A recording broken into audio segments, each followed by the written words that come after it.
All right, we got to get to the next clothing change. They put his clothes back on. The sixth clothing change, John chapter 19. He's hauled to the cross. They take off that robe. They're hauling him to the cross. Chapter 19, verse 23. When the soldiers crucified Jesus, they took his clothes, dividing them into 4 shares, one for each of them, with the undergarment, his underwear, remaining. This garment was seamless, woven in one piece from top to bottom. Let's not tear it, they said to one another. Let's decide by lot who will get it.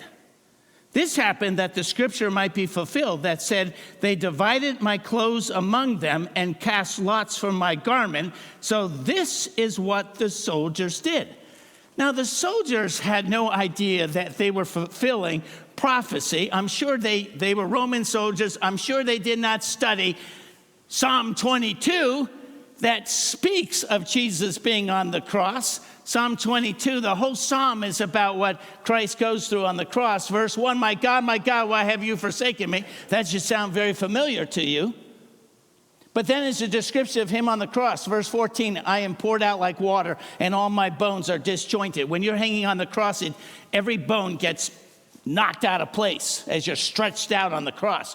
My heart is like wax, it melts away within me. My strength is dried up like a potsherd. You have incredible thirst on the cross. That's why he cried out, I'm thirsty, because all the blood that's draining out of you, you suddenly get this intense thirst, and your tongue literally does stick to the top of your mouth. You lay me in the dust of death, for dogs surround me. That would be the Romans. A band of evil men, the Jewish people, encircle me. They have pierced my hands and feet. By the way, that speaks of the cross, which wasn't even invented when this psalm was given. I can count all my bones. They stare and gloat over me. I do need to tell you that for the first 500 years of church history, there was no paintings or drawings of Jesus on the cross. 500 AD, an artist finally said, you know what, I'm going to paint Jesus on the cross. And I'm going to put a loincloth on him. Jesus did not have any clothing on the cross.